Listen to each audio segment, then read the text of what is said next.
Chapter 56. All right. Goku patted his son on the back.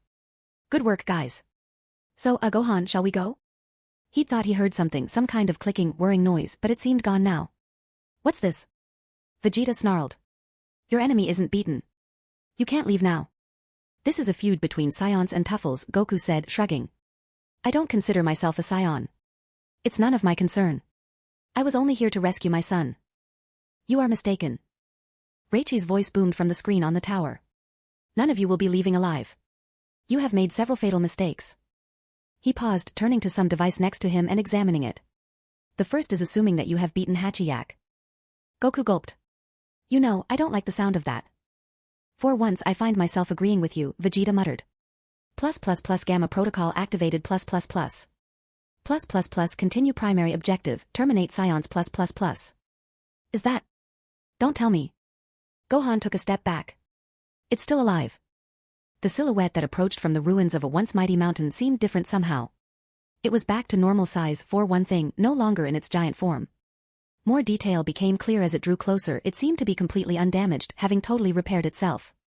Its shoulder pads jutted out a few feet from its body, and overall its armor had grown bulkier and more imposing, further increasing its impressive size. Each main gem was now ringed by smaller blue gems. Huh. Vegeta grinned, trying not to let his doubts show. So it put on some more armor and fixed itself. Doesn't matter, we can just kill it again. This thing is out of its league against even one of us. Who wants to? Hachiyak's gems fired up, blazing green and bathing them in its glow. Its ki reappeared, growing at an insane rate and finally settling at a level even higher than theirs. Wa. That. Goku breathed. It is the highest power level I've ever sensed. And I could beat Frieza by looking at him funny. Okay. Gohan tried to calm his mind.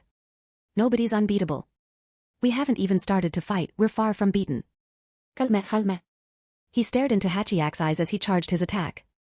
The robot responded by raising one hand to block as it advanced. As expected. The idiot. Without warning, Gohan's image scattered into the wind, reassembling directly behind Hachiyak. HAA. He released the attack, throwing it directly into the Tuffle machine's back, engulfing it in blue light. Now. Goku shouted, and he and Vegeta leapt forwards to follow up on Gohan's surprise attack. Hit him hard, Gok. Hachiyak barreled towards them out of the glow of the Kamehameha wave, completely unharmed, flinging both arms out and slamming one into each Super Scion's neck. It stopped its charge there, launching a spinning back kick that sent Gohan flying. The three fighters hit the ground almost simultaneously. Gohan lifted himself from the dirt, head pounding. Maintaining Super Saiyan 2 was difficult enough, but doing so while trying to hold back the rage that went hand in hand with the untrained version of the form was a monumental effort. He could already feel his control starting to slip, and he certainly wasn't going to revert back to a lower form to avoid it, not with baby still a threat. Dad. I'm gonna lose control. That's not too bad, Goku replied, feeling blood trickle down his arm as he stood. At least we're in battle, you have somebody to focus your anger on if you lose it. Still, try and stay calm. You come up with some pretty good plans when you're thinking straight. I'll try. Vegeta braced himself. This is hardly the time for a father-son talk. Here it comes. Hachiyak was running at him, deceptively fast for such a huge machine. Vegeta tensed up, springing into action at the last moment and landing a swift punch to Hachiyak's face. It didn't seem to notice, bringing both arms down and smacking the prince to the floor. Goku ran in from behind, putting his weight into a shoulder charge that made Hachiyak stumble forwards. Vegeta, pushing himself upwards, swung both feet up into Hachiyak's relatively unarmored stomach, hurling it into the air. Gohan appeared above it, smashing it to the ground two-handed. Don't give it time to recover. Vegeta yelled. The three Scions formed up above Hachiyak's prone form, unleashing a continuous stream of energy bullets. After over 10 seconds of this onslaught, Hachiyak finally managed to escape, jumping unsteadily away. Its impact on the rock behind as it landed threw out cracks around it as it attempted to regain its balance. Leaning over his console, Dr. Reichi had a moment of doubt. Hachiyak's visibly damaged even in its gamma form. I may have severely underestimated these Super Scions. Hachiyak crossed its arms, the light in the gems on its forearm brightening. It hung there for a few seconds, almost motionless. Whatever it's doing, don't let it. Vegeta ordered. The trio flew full speed at their enemy, but before they could reach it, it finished charging up, unleashing its blast again. This was the same energy wave it had used on Goku before, but now far more potent, flinging them all back like rag dolls and laying waste to the whole area in front of Hachiyak. Ugh. Goku heaved a fallen rock off of himself. Gotta do something about that one, seems like we can just about take it when all three of us work together. He flared up his aura facing Hachiak's oncoming form. But it seems to be pretty good at separating us. He tried to dodge, but wasn't fast enough to avoid Hachiak's knee, which struck him on the chin, hurling him into the air. He landed next to Gohan and Vegeta, both still recovering. Dad, he's charging up again. Gohan warned. Hachiak was indeed in its charge posture, gems burning green. Damn it all. Vegeta took off, trying to fly out of range.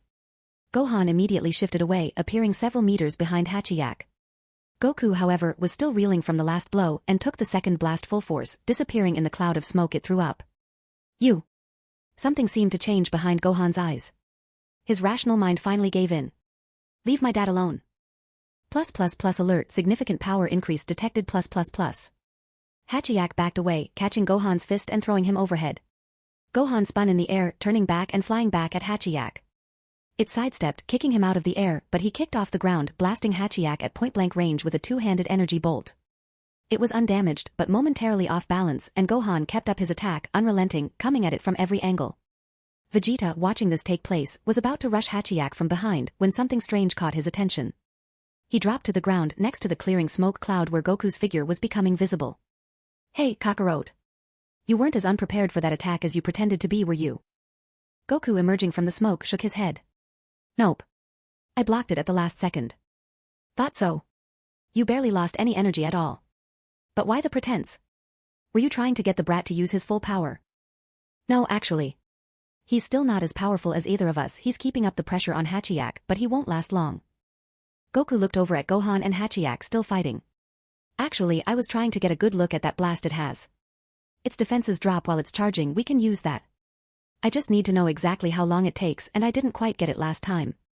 But if you could get it to launch it at you just once while I wasn't in the firing line. Understood. I'll lure it into a shooting match. Vegeta took off again, flying straight at Hachiak. Just don't screw this up or we're all dead.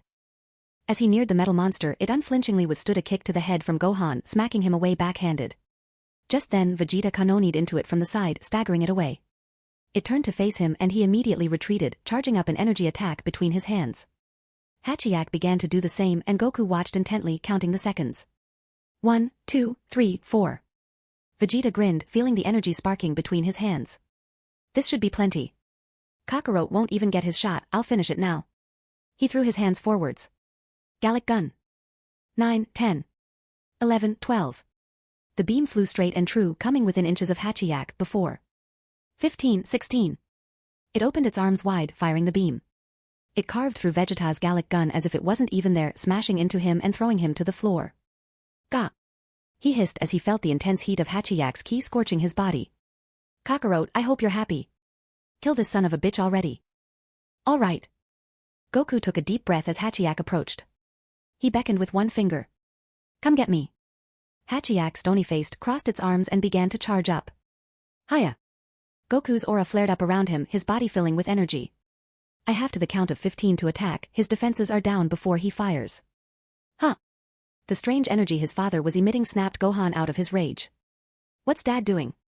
It feels like he's filling his whole body with energy, not just focusing it for an attack. Is this some kind of new technique? And this energy, it feels like the Kaioshin? Only not quite. What is he doing? Even our strongest attacks haven't done any kind of serious damage to this thing. 5. 6. 7. 8. Goku's entire body began to shake. Flame-like red arcs of energy swirled in his aura. He grit his teeth, his eyes wild. Hiya, HRRR. What is this, Kakarot? Vegeta wondered, looking on. You can't control that level of power for fighting. There's no point just summoning up that much energy if you're not going to use an energy attack, and if you're going to do that, start concentrating it already. Damn it, you're going to get us all killed. Hiya. 10. 11. Huh. Goku's eyes narrowed. Okay. In a sudden, almost jerky movement, he swung his hands down, a swirling vortex of red and blue energy pulsing into life between them. 12. The energy simply flowed out of his body into the attack in an instant. Here's a little technique I've been practicing. Times 10. 13. Error, power level exceeds this unit's capability to detect it, sensor overload imminent +++. 14. Kamehameha. Straightening out his arms, Goku launched the blue and red beam, which almost instantaneously grew to colossal size, completely swallowing Hachiak. Instruments in Dr. Reichi's tower overloaded and exploded. What bodies of water existed on the desolate moon boiled and evaporated in a flash. The shockwaves cracked the foundations of the tower and as they spread out completely leveled every one of the moon's mountains and cliffs. A passing asteroid was shattered into tiny fragments, utterly obliterated as the gigantic attack spread its destruction out into space like ripples through a pond, coincidentally saving the inhabitants of a nearby world, who would have all been killed by the asteroid had it continued its path unhindered. There were no damaged, burning fragments of Hachiyak. There was no clang as a last, cracked portion of its armor hit the ground. The greatest war machine the finest scientific minds of the Tuffle race could produce was simply gone. Obliterated. Atoms scattered to the wind. Goku sighed as he settled to the ground. Actually, I'm surprised that didn't take more out of me. I guess I did take my time charging it. Where did that come from? Vegeta accused, landing next to Goku, Gohan not far behind.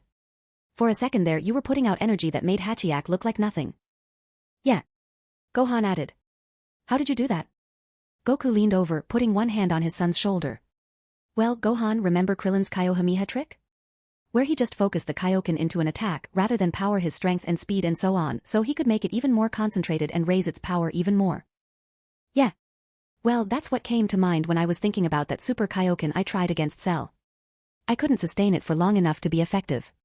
So I took Krillin's approach and it's much easier that way, but I seem to have hit a limit at a Kamehameha times 10.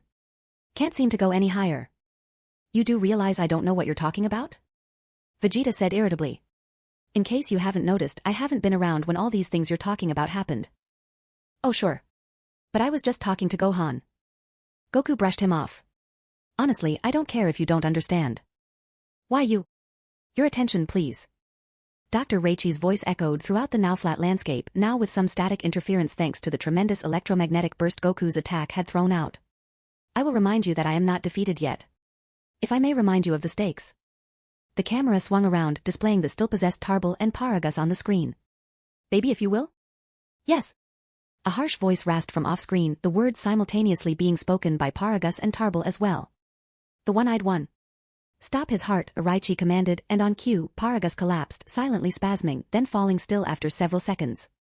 The red ring faded from his eye and a faint sigh escaped Baby, who from the sound of things was standing right next to the camera, only just out of view. Now. Reichi looked back at the camera. If any of you try to leave, this one's death, he indicated Tarble. Will not be as quick. Perhaps I shall have him try to eat himself. You are to enter the tower and we will continue our battle inside. Our science will overcome your strength and I will at last rest. The Scions were totally silent as they entered the tower, passing under the cavernous archway and into the gloom within. Their breath was visible but the chill of the refrigerated interior was staved off by the heat of their auras. I'd just like you to know, Kakarot. Vegeta whispered, in case we die in here, that you are the bane of my existence. And you? Goku replied. Of all the people I've met, you are the most hard-headed, arrogant moron ever to walk the universe. Gohan smiled, suppressing a laugh at the adults' bickering, before sinking back into his thoughts. We should make this quick, I don't know if I can maintain Super Saiyan too much longer. And the longer it goes on, the more likely I'll snap like I did back then against Hachiyak. So what's your deal anyway? Goku asked loudly, staring defiantly up at the unlit ceiling. I thought the Scions killed your race. And I thought Frieza killed yours. Came the distant reply. Still, I may as well tell you. Your executioners are not quite combat ready yet, it will pass the time. Reichi cleared his throat. It's true that we lost the war that night of the full moon. But our scientists, even in those last days, were still hard at work, hoping for a miracle with which to drive back the monsters besieging us. Our king had entrusted the bulk of this task to me and my brilliant colleague, Dr. Mew. He was killed by a Scion scout party while en route to the capital and his great work, Baby, was left unfinished. I meanwhile was working on Hachiyak but had to leave that too incomplete when I realized it was simply not possible to have it combat ready in time to save us as the full moon spelled our doom. So I quickly reactivated an earlier experiment, a machine powered by a substance of my own creation I called Destron gas, which would create the perfect soldiers, ghost warriors. Ghost warriors? Goku listened wide-eyed as he heard the history of his home planet so long hidden from him. Is he really the bad guy here? Can I blame him for wanting payback for his whole species? Wouldn't I want Frieza destroyed? Indeed. The machine draws on souls in the afterlife using their hatred for an enemy, in this case, the Scions, as an anchor. I sent a rocket with this machine plus the incomplete Baby and Hachiyak on board away to a safe, uninhabited planet. Then, when a giant, transformed Scion crushed me underfoot, the machine pulled me back to the land of the living in this form. I am the prototype Ghost Warrior and, I see the newer models are now ready. These you will find look exactly as they did in life. My somewhat disturbing appearance is due to the outdated process of my resurrection. I have also taken steps to increase the fighting power of these ghost warriors by a great deal. You may find them more challenging opponents than you did the first time around. I have a feeling we're about to meet some old friends, Vegeta muttered, glancing from right to left. Come on, show yourself. They promptly did so. The ghost warriors emerged from the shadows, leering grins plastered on their faces. They spread out in a row, slowly advancing. Frieza. Cooler. Cell. Bojack. Lord Slug. Goku tried to come up with a taunt, a boast, something, anything to boost his confidence. I got nothing. We're going to die, aren't we? Gohan backed away, trembling. Vegeta sighed. It wouldn't surprise me.